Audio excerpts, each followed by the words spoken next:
сәлеметсіздер ме, құрметті оқырмандарым? Егер бір күні түнде ананың бөлмесінен түсініксіз дыбыстар естілсе, сен не істер едіңіз? Бұл оқиға дәл осылай басталды. Ауыл шетіндегі ескі үйде 6 адам тұратын. Әкесі Ерлан, анасы Гүлмира және 4 баласы, үлкені 18 жастағы Арман. Бірнеше аптадан бері Арман түн сайын бір түрлі дыбыстарды еститін. Алғашында жел шығар деп ойлайды, бірақ күн өткен сайын дыбыстар анық естіле бастады. Түнгі сағат 3 шамасында анасының бөлмесінде әлдекімнің сыбырлағаны, жылағаны, бірде күліп жібергені естілген. Арман әкесіне айтқанда, әкесі ашуланып, түнде қорқынышты фильм көре бересің деп сенбеді. Бірақ бір күні Арман шыдай алмай бөлменің есігіне жақындады. Есіктің кішкентай саңлауынан қарағанда, анасы бөлмеде жалғыз отырған сияқты еді. Бірақ ол әлдекіммен сөйлесіп отырғандай басын изеп күліп отырды.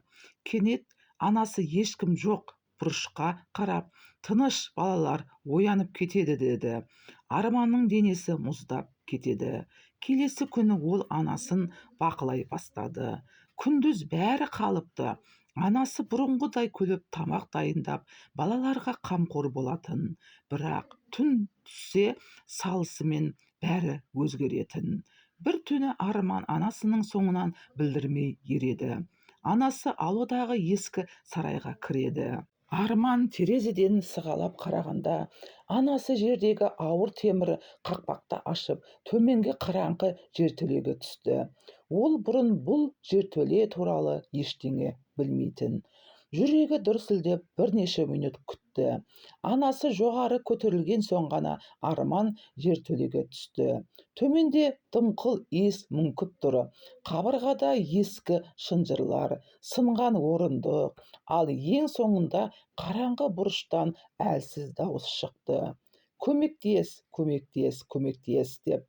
Арман шамды жаққанда көзіне сенбеді. Бұрышта арықтап кеткен жас қыз отыр екен. Шашы иығына төгіліп кеткен. Жарықтан көзі қолымен жауып, сен мені құтқаруға келдің бе деді. Арман үнсіз қалды. Менің атым Айдана, мен 5 жыл бұрын осында қамап қойған. Арманның демі тоқтап қала жаздады. 5 жыл? Оны кім қамады? Неге? Дәл сол сәтте жоғарыдан есік тарс жабылды. Жертөледе біреудің аяқ дыбысы естілді. Арман артына бұрылып қарағанда, қараңғылықтың арасынан бір адам бояу жақындап келе жатты. Арман қараңғылықтан жақындап келе жатқан адамның аяқ дыбысы анық естіді. Жүрегі дүрсілдеп қыздың қолынан ұстай алды. Тыныш бол, дыбыс шығарма, деді сыбырлап. Ескі баспалдақ сықырлап, әлдекім жертөлеге түсіп келе жатты. Бұл Арманның анасы еді.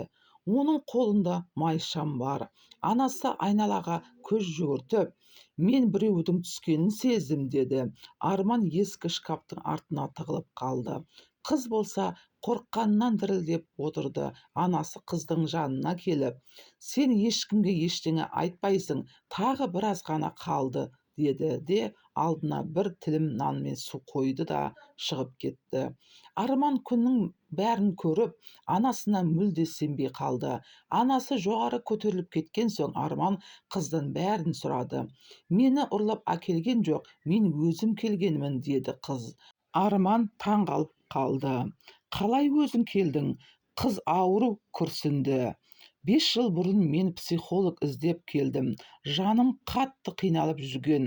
Осы үйдегі әйел маған көмектесемін деді. Бірақ бір күні оянсам, осы жертөледе жатыр екенмін. Неге қашпадың? Талай рет қашуға тырыстым, бірақ есік үнемі құлыптаулы, терезе жоқ. Кенет жоғары жақтан тағы бір тырсылы естілді. Арман баспалдаққа қарай жақындағанда жерден ескі суретті байқап қалды. Суретте анасы мен осы қыз бірге күлімдеп тұр. Артына жазылған жазуды оқығанда оның денесі тітіркеніп кетті. Гүлмира әпкеме, мені жаңа өмірге қайтарғаныңыз үшін рахмет. Арман аң-таң болды.